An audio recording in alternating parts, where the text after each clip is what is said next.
head of digital investigations, the investigation into those alleged war crimes. I'd like to welcome Sam Dummerly. He is the head of digital investigations lab with Human Rights Watch here in Berlin.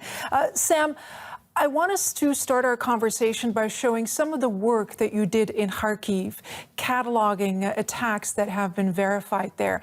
Can you please tell us about your work and why it's so important? Yeah, thank you for inviting me this afternoon. It's really great to join you. Human Rights Watch is using all forms of evidence that it can find during this conflict to map the conduct of hostilities, and we've been doing that since the 24th of February, as the conflict has advanced. And you know, I was working on Saturday when we first saw those videos from Bucha, and the videos from Bucha were so important and kind of led to, for example, your colleague being able to head there, and also my own colleagues in Ukraine being able to head there.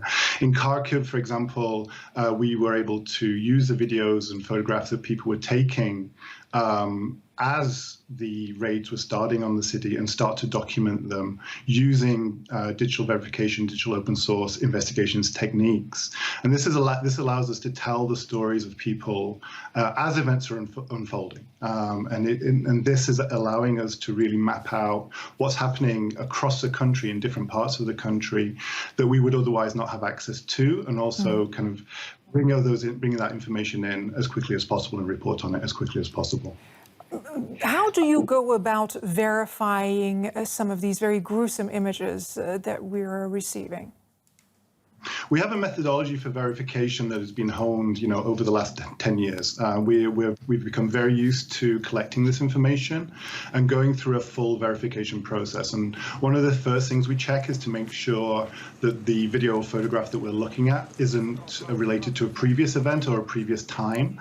To do that, we check if it has appeared on the internet before, doing what's called a reverse image search.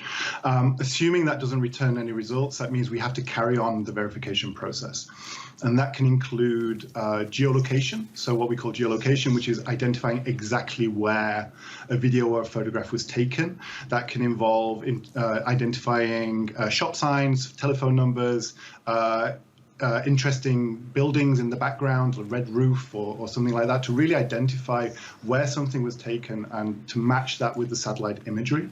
And then we look at when something was taken. So can we use information in a video or a photograph, such as the weather, such as shadows, to work out exactly when it was taken. And then we'll continue in different forms of analysis depending what the incident shows, be that asking a forensic pathologist to look at the imagery to see if to look at the way that somebody was killed, be that looking at other experts such as video forensics to see if the video has been tampered with in any way. So we have a fully honed methodology that we've been using for a long time now.